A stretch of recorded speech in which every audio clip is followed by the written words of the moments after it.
Okay, so see, I'll just, and we're so happy today to have David Sim from Gehl Architects, and he's presenting and speaking about his new book, Soft City, and we're just very pleased to have you here to give our keynote address on today, Friday, October 23rd. Welcome, David. Thank you very much. It's such a huge honor to be part of this important event. It's very close to my heart because 5 years ago, I remember a conversation in Mexico City, and we invented the name Corre, and it was kind of like a play on words because it was Corredor Reforma, but it was also core, like in English, the core of things. And we started playing with words like co-responsive, co-resilient, all of those co-words about doing things together. But I guess maybe the heart of Core is the corazón. And for me, it's just so fantastic that this event has continued. And now 5 years later, it's bigger and better than ever. This year, online, I hope maybe next year I might be able to come back to Mexico City and talk more about the soft city in person in the city. So let me tell you a little bit about this soft suave, the soft city, which is a book project I've been working on the last few years. And it was a way of bringing together a whole lot of experiences which I thought could be useful. There's a kind of a joke in the office that the working title for the book was called The Shit That Works. And maybe that sounds a bit rough. Certainly that's not a title we could use for the book. But I was looking for a word to kind of sum up all of those important small things that go together to make a livable and lovable city. And so this is the story of Soft City. And I'm starting here with a picture from Malmö in Sweden. And I'd guess you'd never have imagined that Swedish people would dance tango on an early spring evening. But you know, if you get the environment right, if you take care of people's immediate needs, a nice microclimate, a nice view, a stage where things can happen, it's amazing what can unfold in an urban environment. Swedes might dance tango. This is the new housing area in Malmö. You can see how incredibly diverse it is. All those different shapes, those different colors, because of course, every part of the city has to reflect the differences that we have in ourselves. Diversities are the key.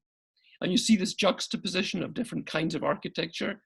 And you'll notice that the dimensions are much smaller than maybe you usually expect. Because, you know, human beings are actually rather small. And the important dimensions, the dimensions which give us intimacy, are usually smaller than larger. And Jan Gehl usually jokes that if in doubt, leave some meters out. This is the scale of neighborhood, where what's outside your window, your front door, where your kids play, where you greet the neighbors. This is the scale of being with other people. And something happens in the soft city, something about trust. You can let your kids out to play on their own, and your kids might sell juice to strangers out on the street. Eating out might just be a Tuesday evening, taking some pizzas down to the waterfront and having a kind of vacation feeling, even although it's the middle of the week. And this was never planned, but they discovered that these Vikings could manage to swim, and by making some cheap interventions with platforms and ladders, suddenly the local people started swimming in the sea. They'd never done that before. And you can see them walking around the neighborhood in their bathrobes. How soft is that? And what's even softer than walking around the neighborhood in the bathrobe is they leave the door open, just as if they were living in some village in the mountain and not in the middle of a big city. They leave their door open so the cat can come inside and outside while they're away for their swim. The soft city.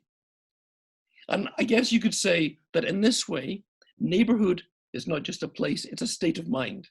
It's about trust, it's about well-being. It's more than just a physical place. And you might be thinking right now, oh, how cute. Swedes dancing tango, walking around in their bathrobe. Don't you know we've got some really serious stuff to deal with? Haven't you heard Greta We've got these climate problems, which are coming more rapidly, more frequently. We have an epidemic of obesity. We have a pandemic of loneliness, which is kind of ironic, the paradox of living in cities and people are lonely. And we have congestion like never before, with people stuck in traffic. And I've heard in Mexico City, you can spend comfortably 3 hours a day in traffic just getting to work, maybe more. We have a crisis of equity around the world. And I guess the rapid urbanization and some of the densification that's being proposed is not always that attractive to everyone. And not everybody wants to live in a skyscraper. So all of these things going on make the changes, the challenges of the world seem very threatening. And so I want to go back to this idea of neighborhood and start to think about relationships, how we can bring people closer together, and all of these big scary phenomenon of equity and the needs for us to get closer, to be closer with other people, to deal with congestion, loneliness, all of those things. Can we start thinking about dealing with it in neighborhood? Here's a picture from Mexico City. This is a picture of neighborhood. It's a picture about relationships. It's about a relationship between inside and outside. You've got a nice climate. You can sit on the edge between in and out, have been feeling the weather. It's a relationship about place, the building to the street, to the square. And of course, it's a relationship between people. And these relationships to people, to place, to planet, is what makes life interesting, life worth living. And if we go back to Malmö, to the Swedish place, if we look closely, we see what's going on. This is also about creating relationships. Now, those women in the front of the picture, they're not maybe ethnic Swedish. They probably can't afford to live here, but they use the public spaces. And if we start to think about every project, every piece of city is an opportunity to better connect people to the outside, to the weather, to life. And in a way, we can see this project is actually an integration project as much as it is a housing project. And what I'm interested in with the soft city is the idea of how in small steps we connect people from their home to come outside, to connect with nature, live with the weather, be in tune with their natural climate, how to step outside their front door, connect to their street, their neighborhood, their district of their city, and how as we move about the city, we can connect better with each other in a civilized, democratic way. I've been fascinated about the city all my life. I started almost 50 years ago. This is me playing with my Lego at home. And my mother was going crazy, like, oh, when will this city ever be finished? You know, all the Lego all over the floor. And I guess I said maybe the smartest thing I ever said. I said, Mom, it's a town. It will never be finished. And I guess this is the challenge all of us working with cities face. We're working with cities, urban environments, they're never finished. And I guess I took inspiration from all those things where the city contained life. And even as an adult, I was really fascinated by drawings that contained life. Now this picture, this is supposed to be a horror picture showing the different layers of wealth in a Paris apartment building. But actually, when I look at it, I think maybe this is not so bad, because 150 years ago in Paris, the rich people actually lived in the same buildings as the poor people. They shared the same staircase, and outside they used the same streets. Today, those poor people that lived up in the attic in Paris, they live 20 kilometers away. So I'm really interested, like, how can we create a physical environment which can contain diversity? And I guess my thesis for the book Soft City is this idea that density times diversity makes for proximity. And very often we build monofunctional environments, the same building, the same spaces, one kind of building, one kind of space. But we must create instead more complex environments with a much greater variety of spaces outside and inside. So many more different activities, many more different kinds of people can coexist in the same location. And that's what we brought together here. That's the soft city. On the front, there's the street with the bus stop and the bike lane and the bakery and the ballet school. On the back side, there's the patio, the courtyard, with where the children can play safely, where you can sleep with an open window, and so on. Now, the tradition of writing books is something that Gehl is very proud of. Jan wrote his first book in 1971. There's a picture of Jan Gehl here, and it says, Jan Gehl is the Robin Hood of architecture. Jan Gehl's story started as a love story because Jan Gehl met an environmental psychologist, Ingrid, and she actually didn't want to date an architect because architects were designing these horrible environments, where children couldn't find their way home from school because every building looked the same, or the buildings were so tall that the children didn't get out to play at all, didn't have friends. And because Ingrid was a researcher, she was a psychologist, she based her decisions on reality, on science. She had truly objective arguments for things. And so she taught Jan the scientific, the research-based, the reality-based approach. And together, they researched environments and tried to understand what makes places work better than others. And that's created a basis for research and for work. And now from that research, there's now a Gehl practice with offices in Copenhagen, San Francisco, New York. And we're trying to take that Gehl theory and put it into practice all over the world. And it's about making cities for people. And Copenhagen was that first city where they said, let's take the traffic out and make it nice to be a human being, to walk down the street, to smell the coffee, to let your kids run, to speak in a quiet voice because you don't need to shout because there's no traffic. And take that experience and take it to New York. Here's Times Square on Broadway, which 10 years ago was a place filled with traffic. Today it's now filled with people, simply by reprioritizing the spaces.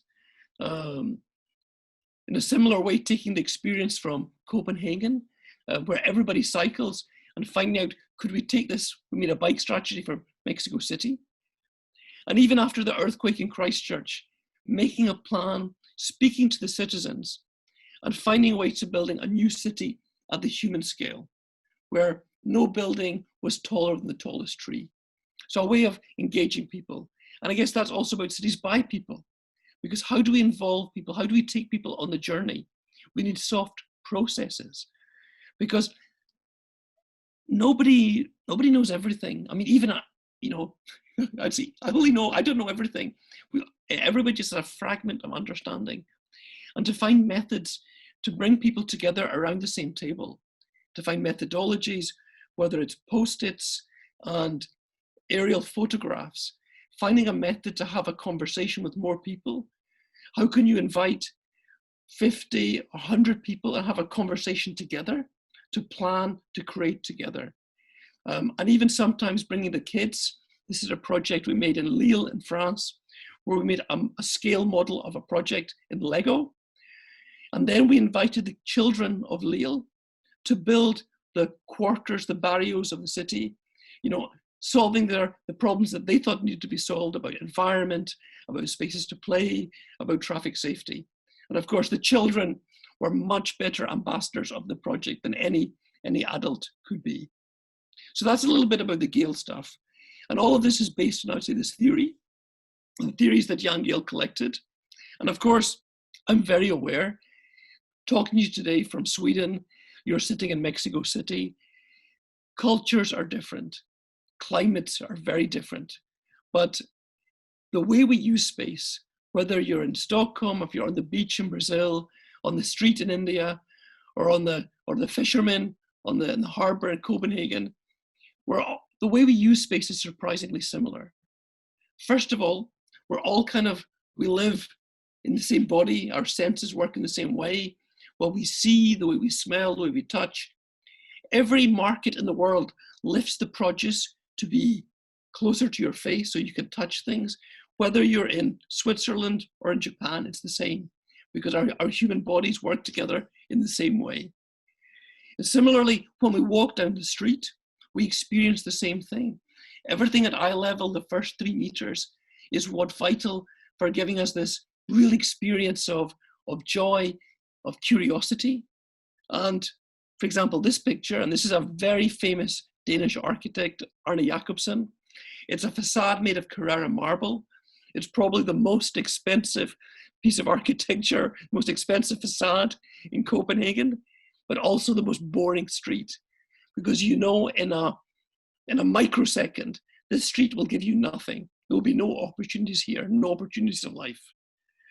And you find these kind of streets all over the world, on supermarkets. And imagine instead if we opened up the buildings and we brought all of that marketplace sensuality out, opening up windows, invited people to move between inside and outside. And again, the idea of softness started here. And Jan Gehl, in his books, talked about the soft edge. And I guess I wondered that could this soft edge be scaled up to all levels of the city? Even like the window into something as simple as a window into an activity, seeing what's going on inside, so much more powerful than a sign, something upstairs. Now, here's a picture of Swiss people playing chess.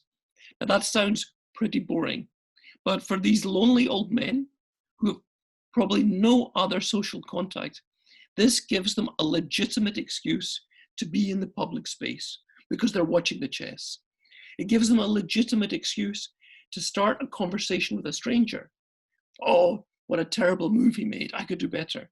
And in this way, these lonely men, for a few hours, have a bit of contact with the rest of the human race. And in a similar way, we know that contact with nature is really good for us. The sound of water, the sound of leaves. Here in Stockholm, they've exaggerated those noises to make you feel more comfortable in the city. And there's research.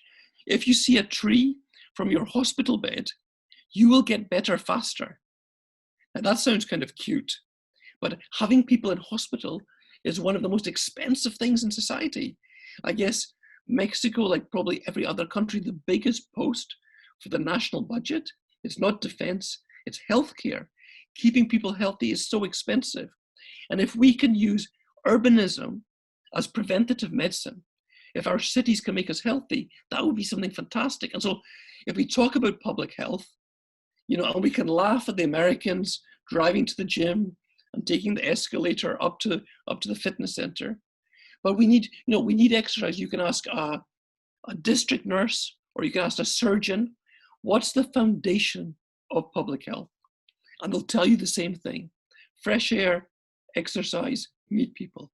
And how can we make a city which gives us fresh air and exercise and lets us meet people?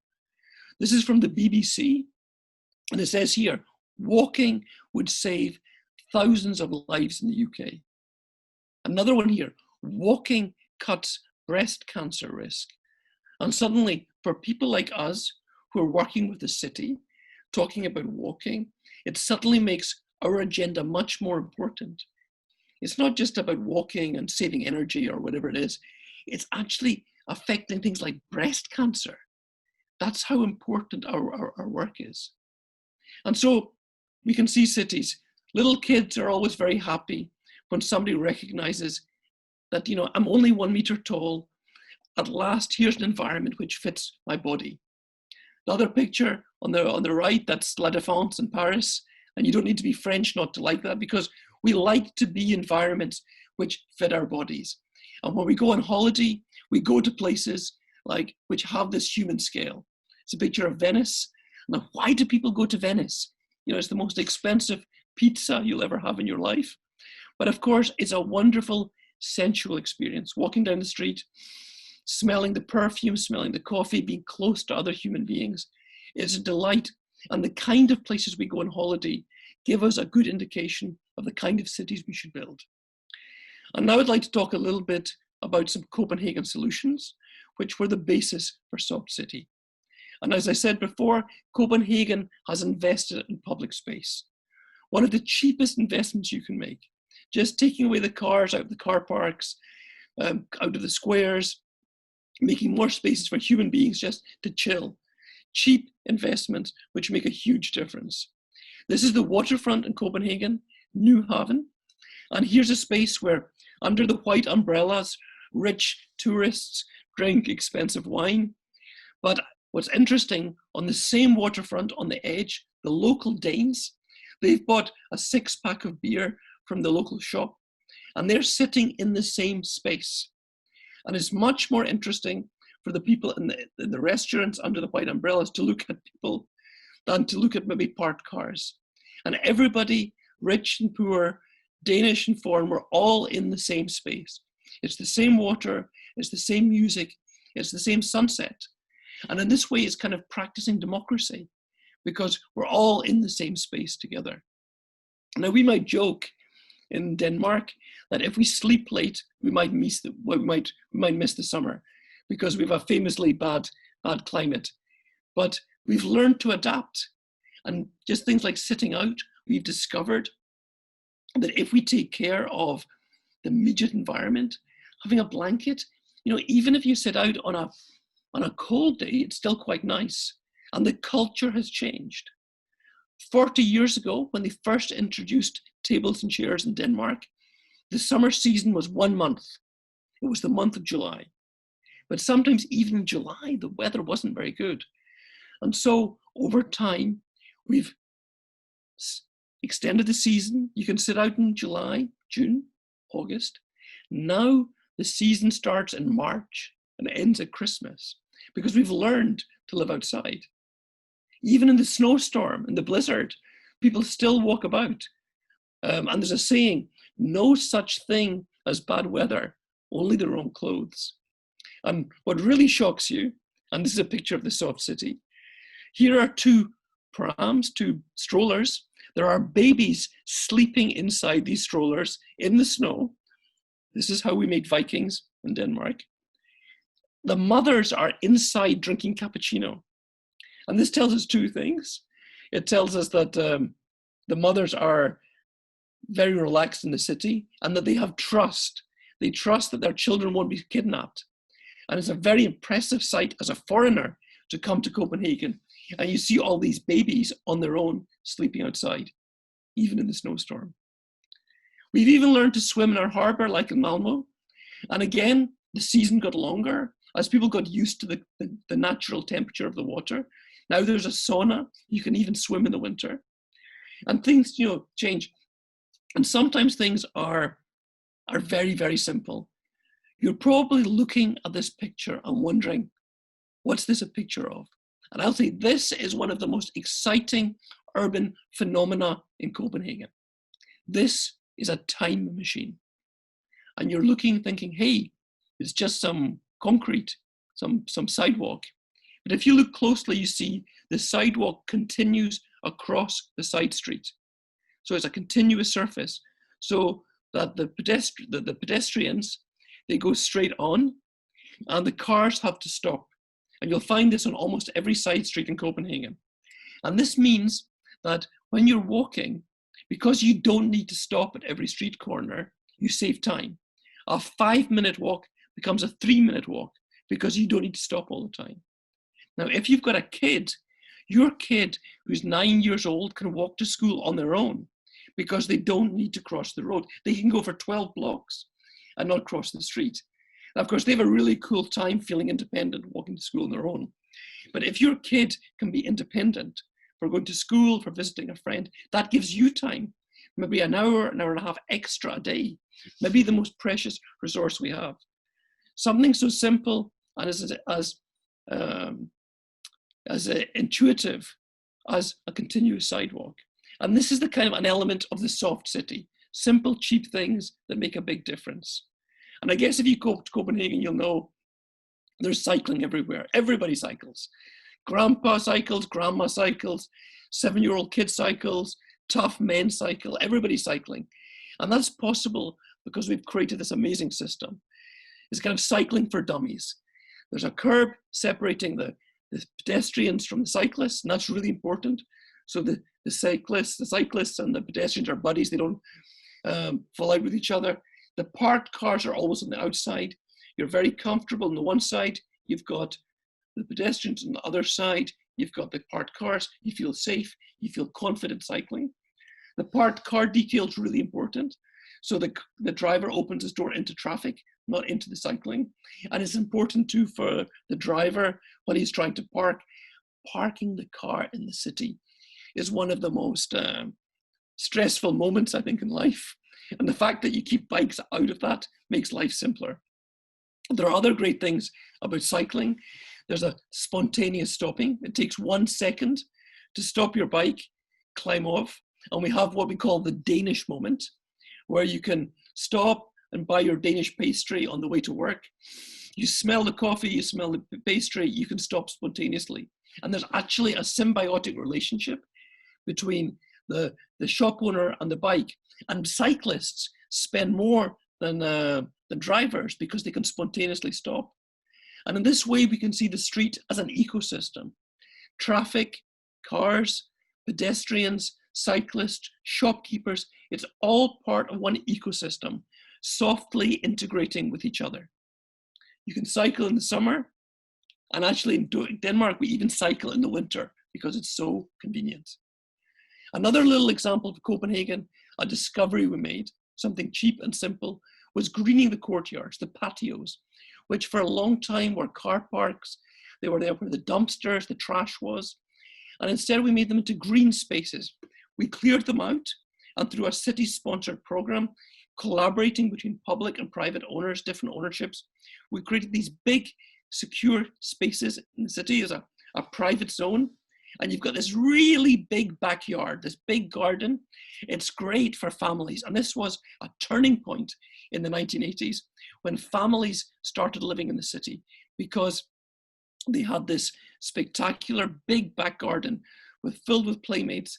It was very convenient for the parents. You could be cooking dinner and you can call your kids in for dinner when dinner's ready because they can easily go out and play and they never meet any dangerous traffic. So families came to the city. There was a sense of identity because you could meet your neighbors in the courtyard and it created a local neighborhood scale.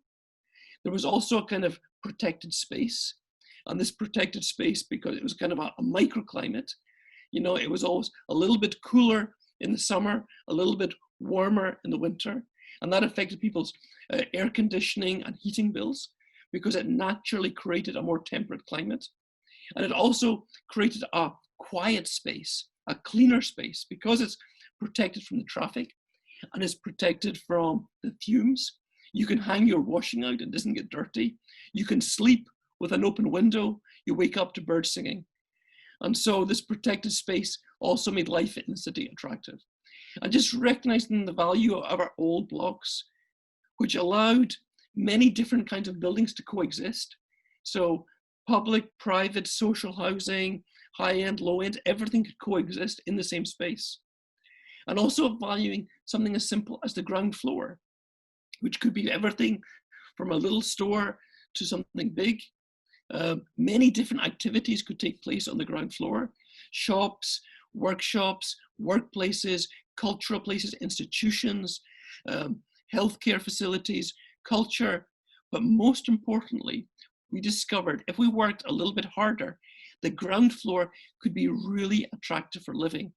So many places around the world we hear nobody wants to live on the ground floor because you see in, there's noise. But if we make a little buffer with a little garden, it can be so attractive for a family with a stroller, with bikes and kids bringing the shopping, for old people who want to have contact with other people. This little buffer zone, 1 meter or 2 meters extra, can make the ground floor so much more valuable. And now in Copenhagen, when we take care of this ground floor edge, people will pay 25% extra just to live on the ground floor. So a simple discovery. And it's the same true if we have this kind of consistent height, rather than just 1 or 2, we can have many penthouses. So maybe 20-25% of the building stock could be this penthouse apartment with this big, big sky, because we have this human scale approach. And now when we build new places in Copenhagen, we make sure we build them around courtyards, because this is great for building neighborhood. Finally, lessons from Copenhagen, something about climate adaptation. And I mentioned Greta in the beginning, and these floods that we've been getting, these 1 in 100-year floods that are coming every year now. And there's a big crisis facing the city because whether they should invest millions of kroner, billions of kroner building underground big concrete pipes that no one would see, that would only be used 4 or 5 days a year, or do something else. So in Copenhagen, rather than building climate emergency pipes under the city, they've built floodable landscape, green space, which can be flooded when there's heavy rain for a few days a year. The rest of the time, it's park space, it's open space. And then we get a little kind of bit of poetic reminder of climate change when it floods. But it's about giving the city something very useful for most of the year. This is the climate quarter, and you can see where a regular neighborhood, an old neighborhood, has become green. They've also reduced, of course, the heat island effect because all of this green stuff, but it's a much more pleasant environment to live in for your kids to grow up in when it's so green. Cheap, simple things. And these are examples of these small steps towards making a softer city. Small things, and you can ask me, what makes Copenhagen wonderful? Well, it's small things, just recognizing people have a bicycle, they have a stroller, make it easy to walk, make it easy to be a good citizen. And that's, I guess, the story of the soft city.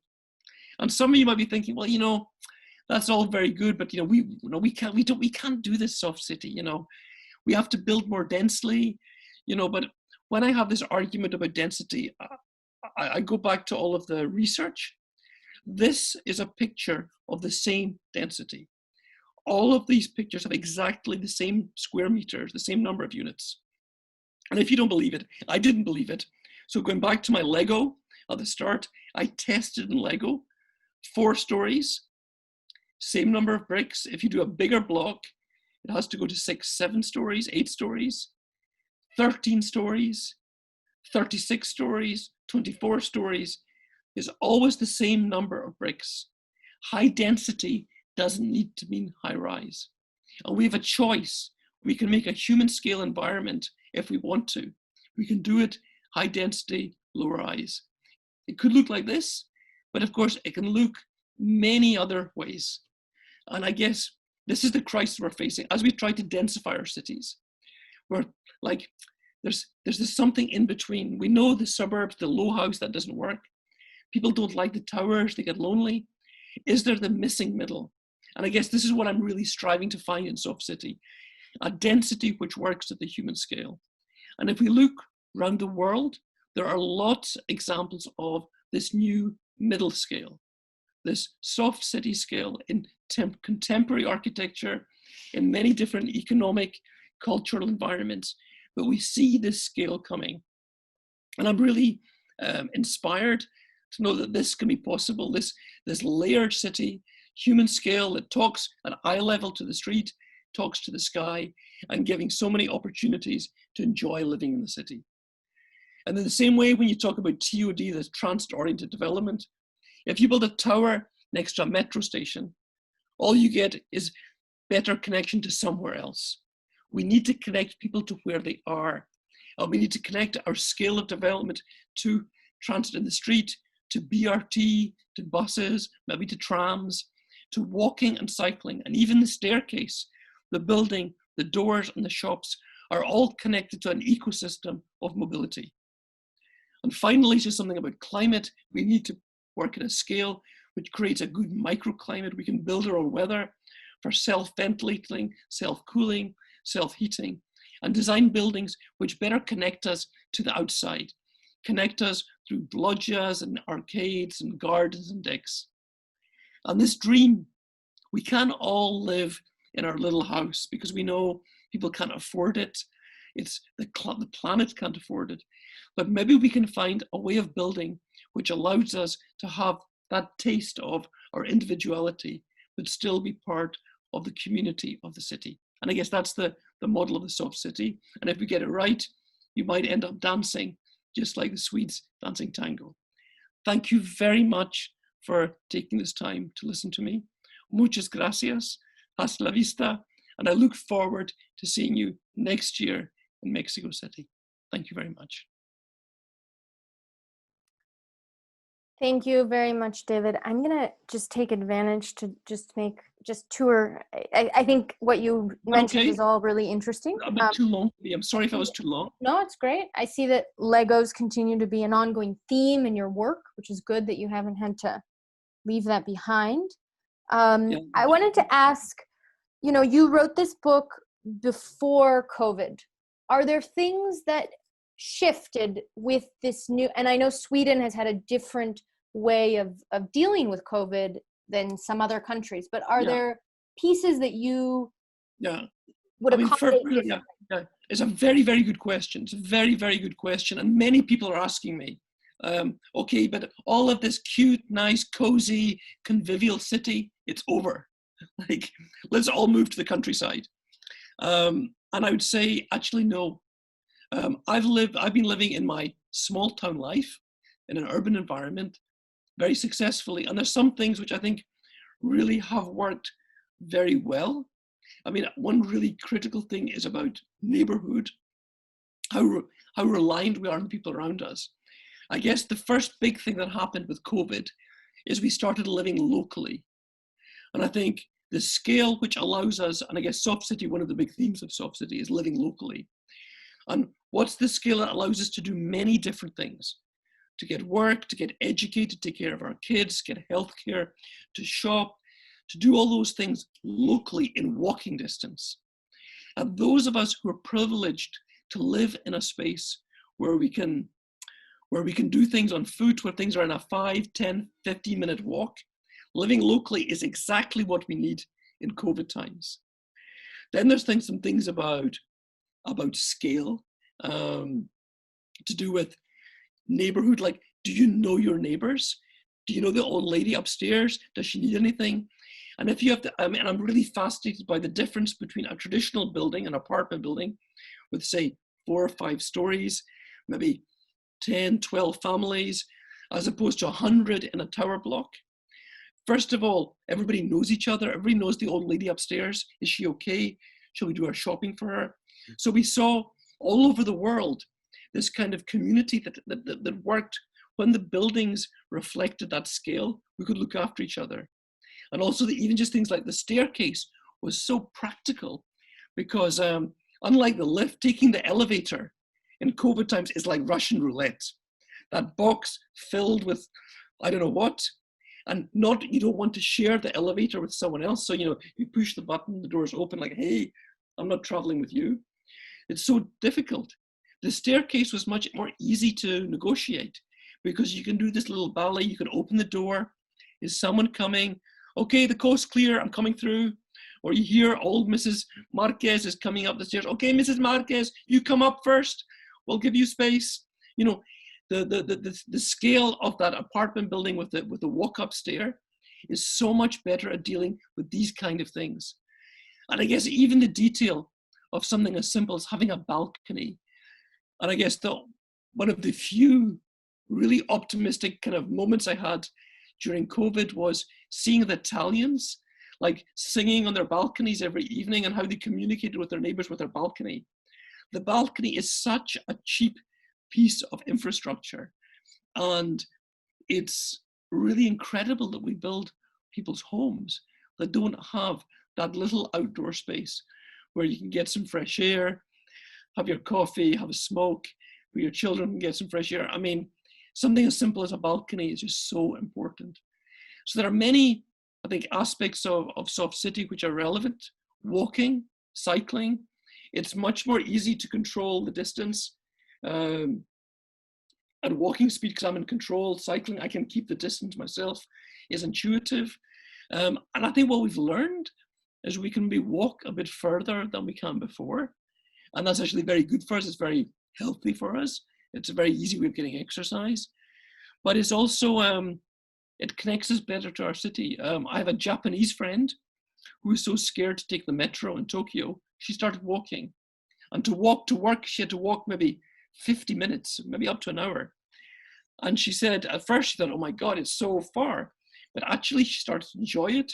She discovered that the climate of Tokyo was much more pleasant than she thought.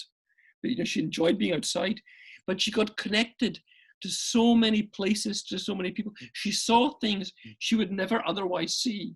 And now, as things begin to get safer, she continues to walk because actually it's so enjoyable and it gives her so much. And I guess for all of us, I think we have to think about, after this really terrible pandemic time, is there anything good that we can take out of it in terms of neighborhood, about connection, in terms of living locally? And I think those would be really interesting things to think about as we come out of the pandemic. Yeah, I completely agree. Sorry, that was a very long answer. Sorry, that was a very long answer. It's a very complete answer. Well, you know, in Mexico, and one of the themes of the Foro this year is really, how do we consolidate some of the positive aspects of this time, whether that's having a better sense of where your food comes from because you have a direct connection to the vendor, whether it's because you have more time to cook, you know, you have more time to do exercise because you're working from home. And one of the things that we've been working on in Mexico City is that they made a ciclovia along Insurgentes, which is the longest road in Mexico City, you know, and it's one that already had Metrobús, and now it had cars, and now one lane of traffic has been dedicated to bikes. And this is a temporary decision, but we're pushing for them to make it permanent so that we can maintain the safety in bicycling and attract new riders to take on new activities. I think everyone's normal routine has been shifted by this, and hopefully it will be shifted in a positive way. Yeah. Well, no, I think, I mean, I don't know. I think it's one of the things we can do is we can try to make temporary things permanent. Mm-hmm. I don't think we'll ever go back to how it was before. I mean, even just things like working from home. We've discovered there's a lot of positive things about working from home. You know, actually you get stuff done. You can, now it's very different from country to country.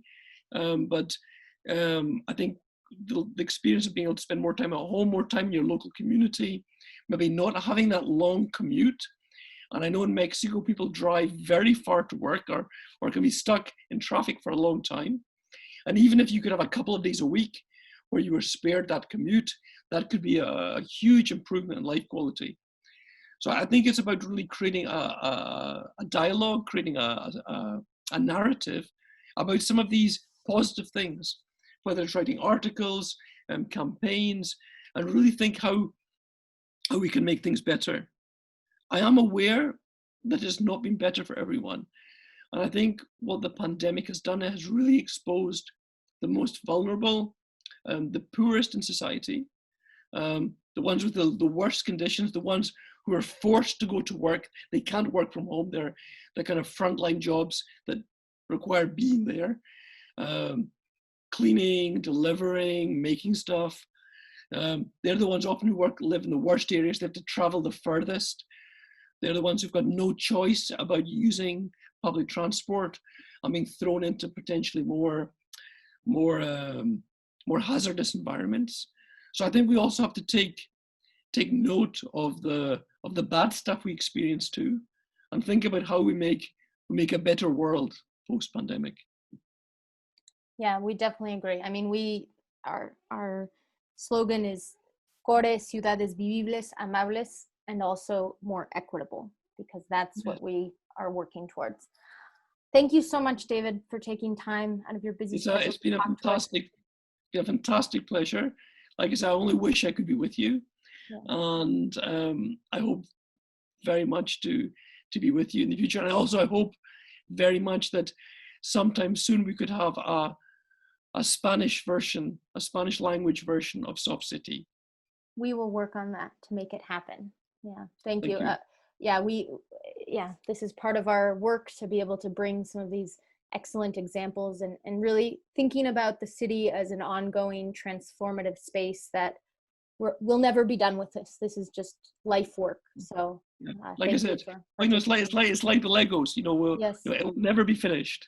It'll never be finished. So we just have to and new challenges will arise. Just keep rebuilding. Yes. But I think it's also there's important lessons from how cities in Europe used to be, and that how do we try to avoid some of the, well, and gain some of the lessons learned from there. But, you know, we have this idea, oh no, it's always been like that. So Mexico City could never be like that. Yeah, but I don't know if that's true. And no, it's not true. No, but I regret, actually, in the presentation, I regret, I was thinking, I was looking, I didn't have time to have some pictures, because there are so many really great examples of very human scale, dense, diverse environments in Mexico City, in Mexico, because of course there's this whole Hispanic past, colonial past. There are amazing neighborhoods like Coyoacan, which have all of those qualities, maybe better than you'll find in Europe. You know, walkable, diverse, funky neighborhoods filled with life, filled with diversity. You know, and I think maybe, if I had to tread carefully how I say this, you do have a little problem in Mexico, maybe because of the influence of your neighbor to the north. That maybe a certain kind of solution was always being presented. The skyscraper, the shopping mall, that they really pushed certain kinds of solutions. And actually, many times, the traditional, and it's not even just European, I mean, the patio, as a form. The central patio, yeah, of course. That, I mean, which is, you know, core to Hispanic Latin architecture. I mean, you actually find you find it in Asia, you find the hutong in China, you know, you find it all over the world. And it's, you know, that's something which has been, you know, thrown out. But there are so many elements, you know, like the arcade, you know, arcaded buildings. There are, you know, there's so many elements of the soft city that you'll find traditionally in Mexico as well. Yeah, thank you so much, David. We all Thank you very learned much. so much. Okay, thank you.